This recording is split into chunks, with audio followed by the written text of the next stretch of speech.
আজকে হলো সেই প্রতীক্ষিত দিন যার জন্য আমরা এত দিন ধরে অপেক্ষা করেছি। আজ বেশ অনেক ভোর ভোর ঘুম থেকে উঠতে হয়েছে। 5টার সময় আমরা বেরিয়েছিলাম জল সাজতে। সমস্ত রিচুয়ালস কমপ্লিট করে যখন বাড়ির উদ্দেশ্যে রওনা হয়েছি তখন ভোরের আলো সবে ফুটছে।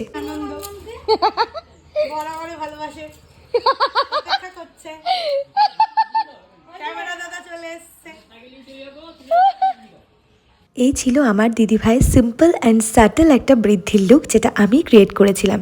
এরপর গায়ে হলুদের তত্ত্ব নিয়ে দিদিভাইয়ের শ্বশুরবাড়ি থেকে সবাই চলে এসেছিল। এরপর থেকে এত তাড়াহুড়ো লেগে গেছিল যে দিদিভাইয়ের গায়ে হলুদের লুক, গায়ে হলুদের কোনো ক্লিপস আমি নিতেই পারিনি। যাই হোক, চিরঞ্জিতও চলে এসেছিল। চিরঞ্জিত এসেই আমার হেয়ারটা রেডি করে দিল। যেহেতু আজকে আমার দিদিভাই আর আমার দুজনেরই বুকিং ছিল, তাই একটু মিক্স ম্যাচ করে দুজনকেই একই টাইমে কিন্তু ও খুব সুন্দরভাবে রেডি করে দিয়েছে। আমি আজকে কমপ্লিট লুকটা চিরঞ্জিতের উপরেই ছেড়েছিলাম। আমি শুধু আমার রিকোয়ারমেন্টগুলো জানিয়েছিলাম, ঠিক ও ওরকমভাবেই আমাকে রেডি করে দিয়েছে। দিদিভাই তখনও রেডি হচ্ছে, বাট এই লুকটাতে দিদিভাইকে দেখার জন্য আমি যে কতদিন ধরে অপেক্ষা করেছি তোমাদেরকে কি বলবো।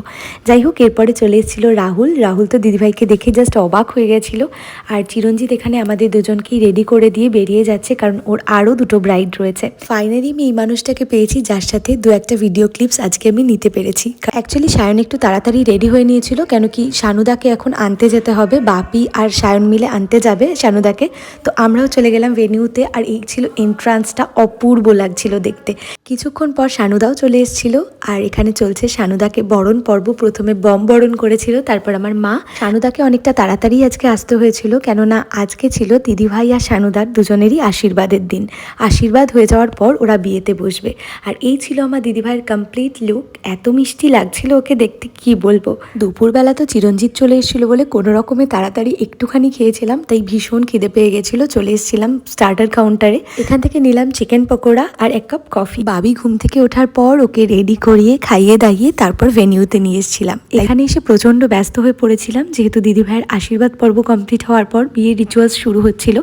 শানুদা দিদিভাইকে যে পাশাপাশি এত অপূর্ব লাগছিল তোমাদেরকে বলে বোঝাতে পারবো না। দিদিভাই আর শানুদাকে এই লুকটাতে দেখার জন্য আমরা যে কতটা এক্সাইটেড ছিলাম সেটা হয়তো আমরাই জানি। ডিনার কমপ্লিট করে একটা আইসক্রিম খেয়ে আজকের মিনি ব্লগটা এখানেই এন্ড করছি। দেখা হচ্ছে নেক্সট মিনি ব্লগে।